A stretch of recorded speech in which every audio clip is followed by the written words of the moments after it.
Nandi, Angalikiana. Précédemment sur Noisy. La modernité est devenue un terme générique.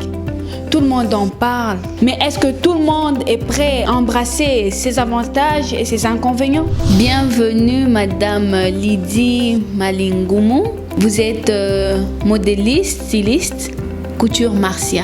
L'impact de la modernité dans le couple. L'homme a toujours été le maître. C'est un tabou. Où est le tabou en aidant sa femme à s'occuper des enfants? Je suis 5 heures vraiment, 5 heures. Na lamuki na bongsi bana na kekoluka bis na mai. Parce que na commerçant na teka bis musamu bana sala yango wana. Asenga mbana nga permission te na Kongo lelo komi basine bakomi kokoluka. Asenga permission ndenge ni mobala yebiki na sala ka musala wana. Tout le monde a pe ba dérangement na nzela ezala ke sikoke kote ka tout le monde a dérangement. En plus que dérangement na juste ko ba maman commerce ça la biso bien. Pour te gagner bon le quoi ba kilia. Ko pekisa moi si éducation ça ko to bota makanango. Ceux qui mo sa to tambo ani na nzela mala mo pekise pour nani.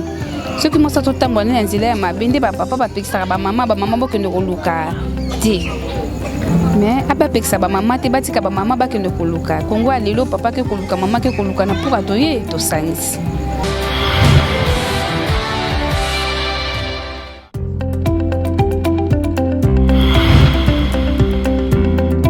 Nous venons de suivre ces reportages, l'impact de la modernité dans le couple. Vous avez vu cette femme qui doit aller vendre son poisson, mais cela ne l'empêche pas de se tenir propre. Et elle a même dit quelque part que même s'il y a d'autres hommes qui viennent vers elle pour acheter ce poisson, elle ne va pas être méchante. Elle va tout simplement être gentille parce que ça fait partie de son travail, c'est son marketing. Donc, et cela nuit aux hommes. C'est même ça sur ce que les hommes se plaignent, de la liberté de la femme. Pensez-vous que cet élément, c'est ce qui fait que les hommes ne veulent pas que les femmes aillent travailler aujourd'hui? Non, mais ce que je dirais, les hommes, ils doivent nous faire confiance. On connaît nos limites. On ne peut pas abuser de la liberté qu'on nous donne pour le libertinage, je dirais. Écoute, pour aller travailler, on ne peut pas être seul. On doit être propre, présentable, n'est-ce pas? Et leur demander aussi d'être moins jaloux. Au fait, ce qui le tue, c'est de la jalousie. Parce qu'un homme déjà qui est trop jaloux, moi je trouve pervers. Vous comprenez? Donc, nous laisser le temps de s'exprimer, le temps de s'exprimer, aller encore au travail, de se rendre belle et tout. Je sais que j'ai mes limites. Je ne peux pas aller au-delà. Je ne peux pas faire au-delà. Donc, de nous faire confiance. Voilà, d'être aussi moins jaloux aussi, hein, quand même. Oui, justement, la jalousie, c'est un sentiment qu'on ne pourra pas et surtout, les hommes jaloux, ce sont les hommes qui voient plus ailleurs. Ah oui? Ah oui, parce qu'il se dit, sûrement ce que j'ai fait... Les autres hommes aussi font pareil avec ma femme. Oui, parce qu'un homme qui est sûr de lui, qui aime sa femme. Non, je ne dirais pas que les hommes jaloux n'aiment pas leur femme, non. Mais très souvent, si tu remarques très bien, les hommes qui sont jaloux, c'est souvent les hommes qui voient ailleurs. Maintenant, Madame Lydie, revenons à la suppression de l'autorisation maritale. Aujourd'hui, la femme a la liberté d'aller travailler, de voyager sans nécessairement un document qui prouve que l'homme a autorisé ou pas. Et les hommes pensent ou trouvent que cela n'a pas protégé le couple, ça fragilise le couple. Alors par rapport à ce sujet, qu'est-ce que vous pouvez dire sur ce? Écoutez, c'est pas vraiment nécessaire d'avoir l'autorisation maritale pour travailler. Pourquoi? Pourquoi est-ce que moi je dois avoir une autorisation? Je suis consciente de ce que je fais. du bon comme le mal. Je sais, je vais au boulot, je veux travailler, quelqu'un me drague. Est-ce que je suis vraiment obligée d'accepter ou de tomber sur ses charmes? Non. Non, pas nécessairement. Si ils ont peur, moi je vois pas pourquoi. Je vois pas pourquoi ils doivent demander l'autorisation maritale. Mais est-ce que cela ne donne pas, comme vous venez de dire, ne donne pas d'orgueil à la femme, hein? Non, une femme instruite, je crois, je vois pas pourquoi elle va mettre de l'ordre. C'est les femmes instruites qui subissent la modernité. C'est les femmes instruites qui sont évoluées. Donc c'est elles qui savent ça. C'est elles qui agissent généralement. Ça dépend de l'éducation. Une femme très bien éduquée, elle connaît ses droits et ses devoirs et ses limites. Vous voyez? Donc les hommes, ils n'ont pas à s'en faire ou à se dire de je ne sais quoi, tu peux pas travailler, tu peux pas faire ça. Par contre, aujourd'hui, si je vois bien, les personnes qui tiennent les ménages et tout, c'est la femme. C'est la femme. Trois quarts des femmes, ce sont elles qui Donc, Madame Lydie, vous êtes contre cette idée qui dit que si la femme va travailler, l'homme peut rester à la maison, garder les enfants. Vous n'encouragez pas cela? Non, ça je n'encourage pas ça. Je ne peux pas accepter qu'un homme reste à la maison en train de surveiller. L'homme devient comme la nounou. Non. Mais par contre, la femme, moi, je dois prendre mes précautions. Donc ici encore nous avons cette facilité d'avoir des gens, des domestiques et tout. Prenons un ménage qui n'a pas de domestiques et la femme doit vraiment aller chercher. Aujourd'hui nous voyons quand il y a une difficulté dans la maison, c'est les femmes qui vont travailler, c'est les femmes qui ramènent à la maison. Et souvent les hommes cherchent entre guillemets juste des travails de bureau. Mais quand il n'y en a pas, cette femme, comment elle doit se comporter? Elle doit aller travailler, revenir, commencer à nettoyer les enfants, faire la cuisine. L'homme ne peut pas l'aider. L'homme ne peut pas l'aider de ce côté-là, puisque dans un couple, c'est une concession. Oui, l'homme peut l'aider, c'est vrai, mais pas tout. Il y a des histoires qu'un homme ne peut pas faire à la maison. Partager, pourquoi faire cette part de choses? Oui, je fais cette part de choses parce que je suis femme et l'homme, il est toujours supérieur de la femme. C'est vrai qu'il y a des histoires que les hommes font que moi, je ne peux. Tant que femme, je suis du côté des femmes. Je prends la part des femmes. Mais soyons quand même logiques aussi, hein. Moi, je ne peux pas accepter qu'un homme, tu lui demandes de préparer le foufou. Non. Essayons de garder nos valeurs africaines. Voilà.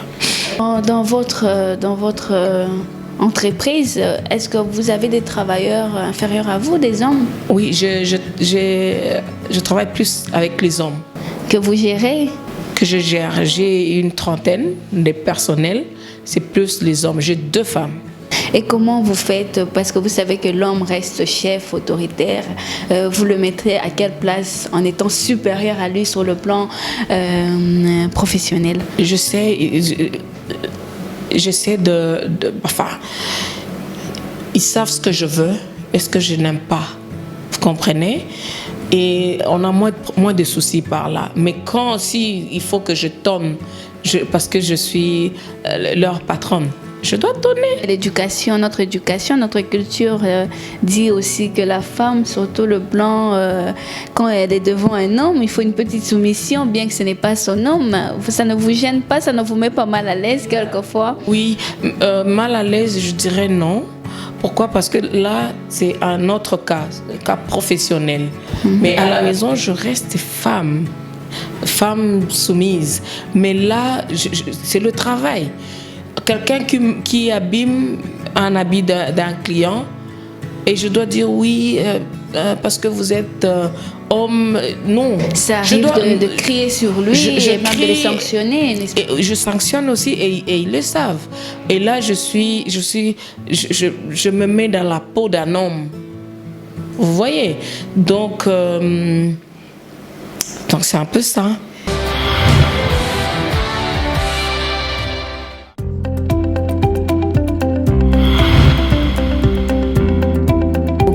à vous, Monsieur Miki. Merci, Madame Nandi. Nous allons discuter sur l'impact de la modernité dans le ménage, dans la famille. Vous êtes écrivain. En 2013, oui, vous avez publié un ouvrage intitulé vous pouvez nous donner le titre de votre ouvrage? Repenser l'école en Afrique entre tradition et modernité. Et voilà, vous avez parlé de la tradition et de la modernité. Qu'est-ce que vous nous enseignez par rapport à la modernité dans votre ouvrage? Voilà, donc je pense que, d'ailleurs, comme vous me le demandez, je pense que, parlant de ce livre, c'est le premier de mon pas dans l'écriture. Pourquoi j'ai voulu commencer par l'éducation? Parce que pour moi, l'éducation, elle est fondamentale. Justement. Voilà. Alors, en me posant la question sur l'éducation, j'ai trouvé qu'il y a une inadéquation entre les traditions que nous avons reçues depuis notre enfance, nos coutumes, nos valeurs culturelles africaines, congolaises en particulier, avec tout ce que nous apporte la modernité. Alors en trouvant cette inadéquation, c'est-à-dire l'homme n'arrive pas à vivre pleinement, il est complètement coupé en deux, soit il est complètement traditionnaliste ou rempli des valeurs traditionnelles, soit il embrasse la modernité et il se perd ou il balance toutes les traditions par la fenêtre. Et du coup, dans ce livre, je me pose la question de comment arriver à créer une harmonie, une adéquation entre nos traditions et la modernité. Voilà l'idée même de dire repenser l'école en Afrique entre tradition et modernité. Nous le savons tous, comme vous le savez, que l'éducation commence dans la famille et tout se prépare dans la famille. Même le mariage, on le prépare dans la famille. Exactement. Donc, vous pensez que par la manière de conduire les choses, on devrait déjà commencer à inculquer nos enfants d'aujourd'hui qui sont peut-être futures mères ou épouses de demain, la modernité? Oui, mais je pense que ça revient tout de même avec ce que j'ai dit tout au départ. C'est-à-dire que si on veut aujourd'hui avoir des femmes, pour parler des femmes, avoir des femmes capables de transmettre aussi la vie, soit pas seulement au niveau physiologique, mais la vie au niveau holistique, psychologique, philosophique. Aujourd'hui, ça cause quand même problème dans le ménage d'aujourd'hui. Les hommes disent qu'il faut aussi développer d'autres stratégies pour s'y prendre avec une femme en ces temps de modernité. La femme a développé ses capacités, la femme a développé ses droits fondamentaux et l'homme aussi dit qu'il doit développer de la modernité dans l'amour. C'est faisable? Est-ce que c'est logique? À votre avis, puisque vous êtes aussi homme, vous pouvez donner votre point de vue par rapport à ça? Voilà, je pense que je le disais déjà avant que vous ne me posiez cette deuxième question. Je disais que déjà dès le départ, dans l'éducation en famille, on doit donner parce que nous sommes de la période moderne, ça il faut le dire, nous sommes de la période moderne. Et même alors, il y a toujours cette base culturelle traditionnelle qui nous accompagne. Nous avons reçu ça de nos parents et nous aussi, nous devons le transmettre. Alors, vivant dans une période tout à fait moderne, mais basée dans une culture qui garde ses valeurs traditionnelles, les deux doivent aller ensemble, mais toujours cherchant la juste mesure. Alors, l'éducation, on la reçoit, que ce soit homme ou femme, que ce soit fille ou garçon, dans une même famille. Alors, cela doit être transmis déjà dès le départ dans la famille pour permettre à ce que quand la femme va grandir, une jeune fille, elle grandit, elle est mariée, et ce qu'elle a reçu, qu'elle arrive à le transmettre aussi. Peut-être c'est mal compris aussi en ce temps. Non, je reviens, parce que avant de prendre ce que vous venez de dire, mais je reviens à ce que vous disiez tout à l'heure, les hommes pas qui se plaignent, mais qui se reposent la question de savoir si la femme a les droits aujourd'hui, grâce à la modernité. Est-ce que nous aussi, les hommes en général, est-ce que nous aussi les hommes, nous devons nous aussi essayer de revoir, de réadapter notre amour, dans la modernité, dans la manière de vivre en amour, en couple, en ménage? Je pense, avant de répondre à cette question qui concerne le point de vue des hommes ou l'entreprise que veulent entreprendre les hommes, j'aimerais d'abord revenir sur les droits fondamentaux de la femme. Nous savons très bien que dans toutes les sociétés, et peut-être dans certaines sociétés jusqu'aujourd'hui, nous sommes là, on est en ville, on est à Kinshasa. Mais si on va dans les milieux les plus reculés du Congo, on va se rendre compte qu'il y a les traditions qui sont encore respectées, où la femme n'a pas ces droits fondamentaux de la modernité dont vous parlez, où la femme reste encore... Mais tout ça est lié.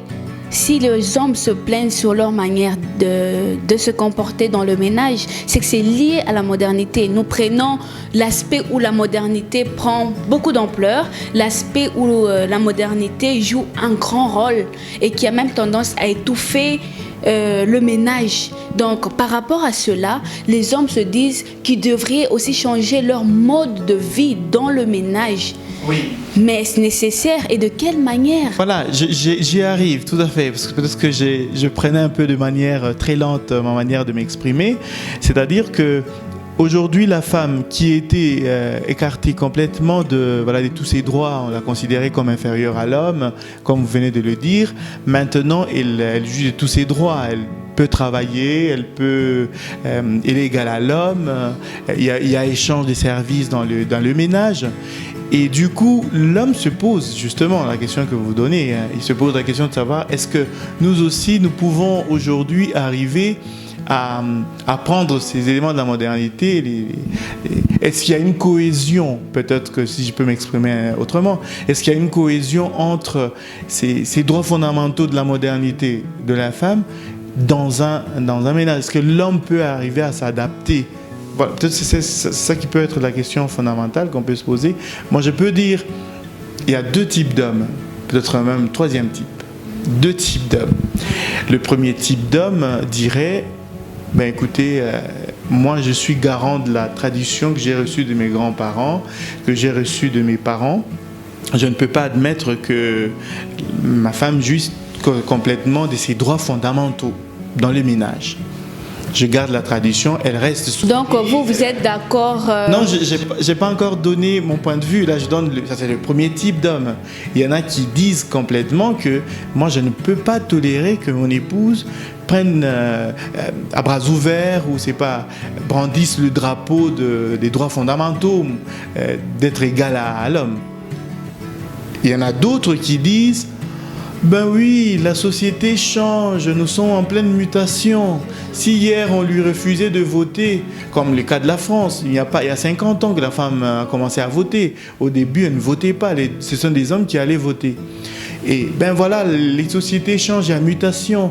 Donc de ce fait, la femme peut aussi avoir tous ses droits et les pratiquer ou les mettre en pratique dans le ménage. Ça, c'est le deuxième type d'homme.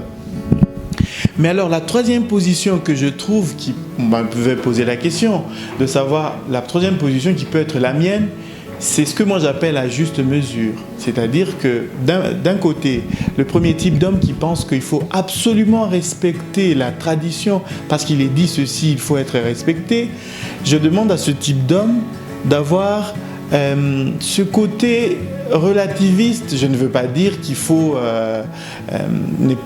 pas garder la tradition, c'est-à-dire avoir un peu lâché certains freins pour permettre justement qu'il y ait de l'équilibre dans le ménage. Sinon, il y aura des équilibres. L'homme qui veut garder la tradition, la femme qui dit « j'ai étudié ». Est-ce que le problème se pose sur garder la tradition ou mettre la modernité dans son ménage, ou c'est juste en rapport avec la compréhension des hommes aujourd'hui? Vous avez dit le deuxième type d'homme accepterait que cette femme traditionnelle, cette femme apporte sa modernité et son plan professionnel dans le ménage. Mais n'oublions pas que nous sommes aussi africains. Hein? Tout est lié à la culture aussi. Oui, certains hommes disent qu'on ne devait pas mélanger le côté professionnel dans son ménage Parce que la femme doit rester femme, un point, un trait dans son ménage. Rien à voir avec la tradition. Qu'est-ce que vous y pensez? C'est justement ce que je voulais dire. Je voulais dire que c'est ce type d'homme, c'est-à-dire cette catégorie, parce que type, ça fait un peu péjoratif. Cette catégorie d'hommes qui pensent que... il y a plusieurs catégories d'hommes. Moi, j'en ai donné 2, et puis la troisième catégorie, c'est celle qui est la juste mesure. C'est-à-dire la première catégorie qui se dit, on est en Afrique, on est au Congo, je fais partie de telle tribu, dans ma tribu c'est absolument irréfutable qu'il y ait ceci, qu'il y ait cela. Dans ma tribu, on doit absolument respecter. Mais il y a des principes généraux aussi qui n'ont rien à voir avec la tribu. C'est juste la règle générale que la femme s'attache, c'est à la maison, c'est s'occuper de cela, de ceci. Bien que aujourd'hui la femme peut embrasser tout le domaine professionnel, mais elle ne doit pas perdre sa place de femme dans le ménage. Mais les hommes ont tendance à ne pas comprendre cet aspect. Tout à fait, c'est là. Et les femmes ne l'acceptent pas aussi, justement, disant que ma place n'est pas que là. Donc, comment vous... Non, c'est parce que vous ne m'avez pas laissé terminer ma troisième catégorie où justement je devais donner la juste mesure. La juste mesure, c'était laquelle? C'est de dire que si la femme qui était opprimée, qui n'avait pas ses droits fondamentaux, en a maintenant, il ne faudrait pas non plus qu'elle exagère en brandissant ses droits pour dire, ben voilà, je suis capable de... Elle a toujours été capable, j'en suis sûr. Je suis capable de devenir ministre, de devenir, c'est pas magistrate, c'est pas tout ce qu'on veut. Je peux le faire, mais ça ne veut pas dire que je deviens libre, et je ne peux plus respecter ce que dit la tradition. C'est-à-dire, je reproche à cette catégorie de femmes qui pensent que les droits fondamentaux les libère complètement des traditions. Là, c'est une erreur. Est-ce que devons-nous vraiment mélanger le plan professionnel de la femme à son ménage? C'est pas ce qui crée confusion dans les couples aujourd'hui? Je ne dirais pas que ça crée une confusion. Moi, j'ai du mal à comprendre qu'une femme compétente à son travail ne le soit pas dans son ménage. Donc c'est l'être de la femme est le même. C'est la même femme qui est ministre, c'est la même qui est épouse. Alors, moi je ne comprends pas une dissociation des faits.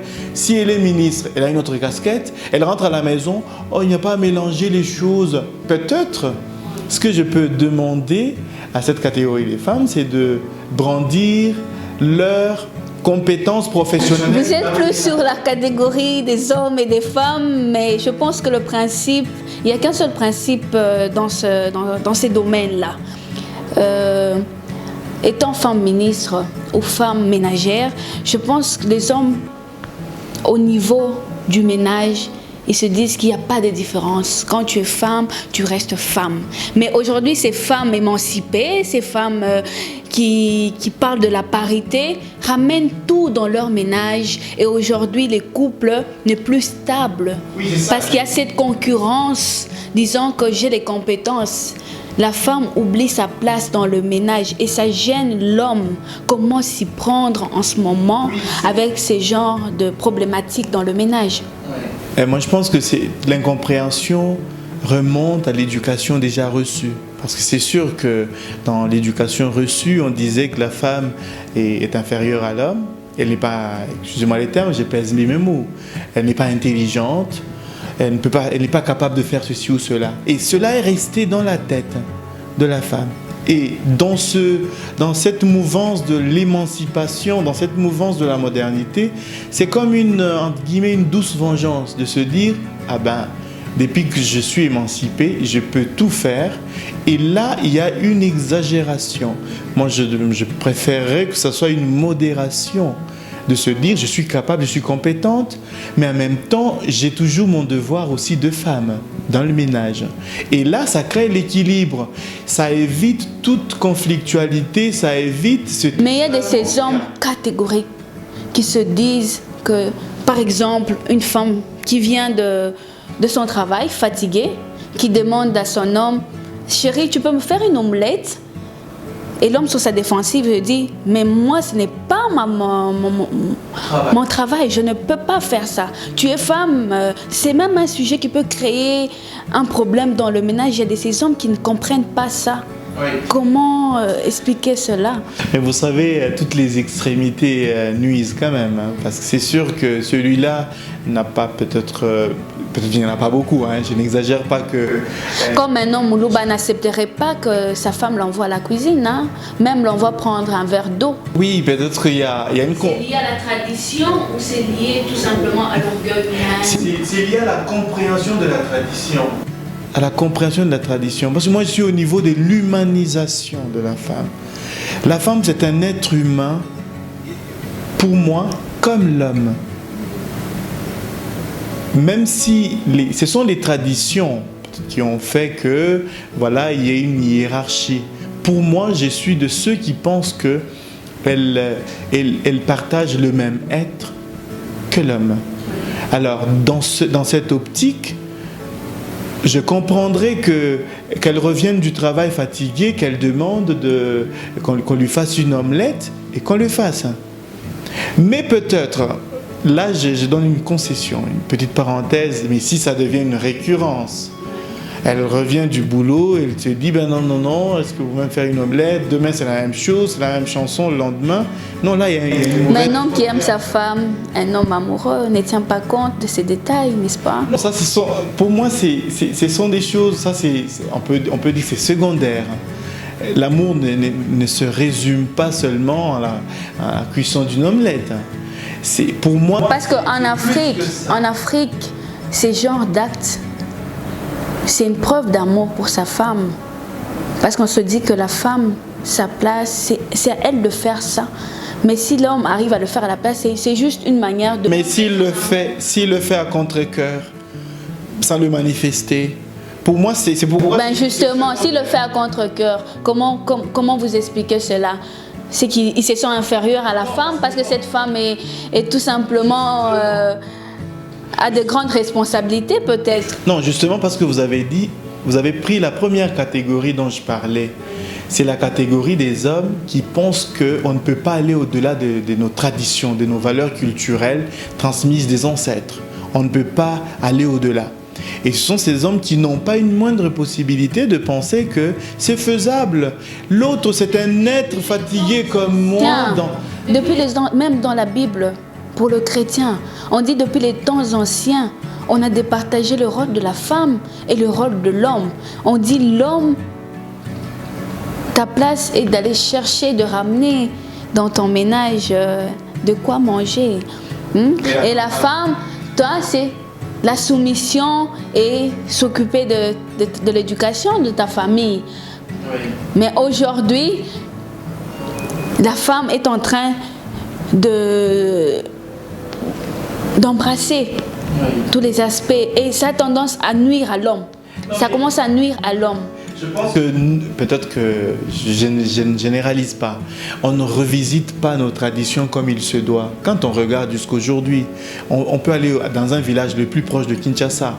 On va trouver que combien de femmes sont dans les champs, sont en train d'acheter les poissons et les revendre. Combien sont dans des jardins potagers pour acheter les légumes et les revendre? Depuis longtemps, les femmes travaillaient, elles allaient au champ, elles faisaient la cueillette. Dire que c'est l'homme qui travaillait, la femme restait à la maison, s'occupait de la famille, on revisite mal nos traditions. Pour moi, il me semble que c'est de dire peut-être que le référent d'une maison, d'une famille, c'est l'homme. Ouais. Et dans cette optique-là, l'homme doit prendre ses responsabilités comme référent, mais non pas un absolu qui doit dominer. En plus, je reviens sur le travail que fait la femme aujourd'hui. On pourrait dire que, en guillemets, certains qui nous suivent pourraient dire c'est l'officialisation de ce que faisait déjà la femme depuis la nuit des temps. Elle travaille. Donc c'est une fausse justification de l'homme aujourd'hui. De penser que c'est aujourd'hui qu'elle est libérée de son carcan. C'est qu'autrement dit, La femme a toujours eu possession depuis les temps anciens dans tout le domaine. Possession, peut-être que le mot, moi il me semble... Jouer à tout le rôle, ce n'est pas qu'aujourd'hui qu'on parle de l'émancipation ou de la parité de la femme. Ça a toujours existé, bien que ce n'était pas montré aux yeux. Non, c'est parce qu'il y avait il y a toujours la domination masculine. C'est-à-dire qui fait que, même si la femme, admettons que c'est la femme qui produit un discours pour son époux, c'est pas président de la République ou c'est pas ministre, avocat et tout. Et ben voilà, on voit l'homme qui le fait. Et aujourd'hui, que la femme est en train de montrer que c'est toujours elle qui l'a toujours fait en coulisses. Puisque quand on fait quelque chose, on est toujours fier de le montrer aux yeux des gens. Puisque la femme prend aujourd'hui sa place et essaie de montrer que c'est toujours moi qui le fais depuis les temps anciens, ça révolte l'homme et ça lui met dans sa position d'agressivité. Moi, je pense que ce qui révolte l'homme, peut-être, c'est l'excessivité avec laquelle la femme réalise cela. C'est tout à fait naturel. Si elle fait bien les choses, elle le fait. Et si on doit l'encenser parce qu'elle a bien fait les choses, on doit le faire. C'est normal, c'est tout naturel.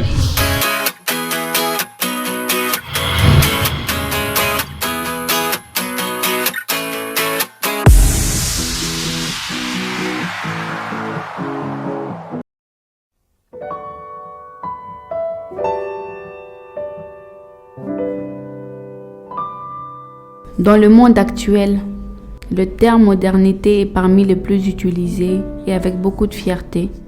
Si pour certains, la modernité est un projet d'imposer la raison comme norme transcendantale à la société, alors il est normal que la femme puisse s'élever pour réclamer ses droits relatifs à sa dignité, en insistant sur l'égalité des chances entre hommes et femmes dans tout le domaine de la vie. En nous référant aux effets de ces droits acquis, il est important de nous poser la question de savoir si les droits acquis sont souvent source des dislocations familiales ou le bénéfice de la modernité serait un atout pour différents foyers. Cela étant, nous nous posons les questions suivantes. Que dire de ces foyers brisés au nom de la modernité? Que dire de ces querelles conjugales dues à ces droits conquis par la femme? Que dire de ces enfants qui souffrent suite à la rivalité entre papa et maman? Certes, en est-il que la modernité a quelques avantages pour le bien-être social, mais comment s'y prendre? La modernité, exprimée par l'égalité des genres et de tous ses droits, réclamée par la femme du monde d'une manière universelle et uniforme, serait un outil de destruction sociale.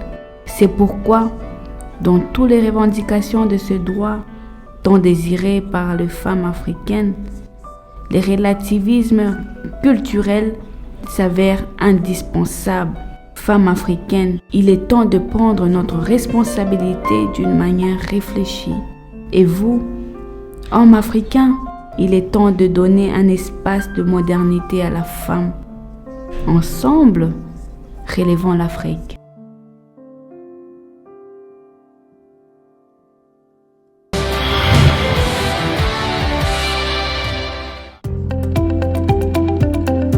Prochainement sur Moissy. Il y a plusieurs formes, il y a la violence pour la femme et l'enfant. Ngande na yambaka baka nyonso oyedeki na ba bureau na biso de proximité na ba commune. Ce qui est encore plus cruel à violer, moi na tellement kazo saigner makasi aki abwaki na bilanga. Eza na baka oyo eza ko se commettre en famille dans le quartier oyo tozo yebate.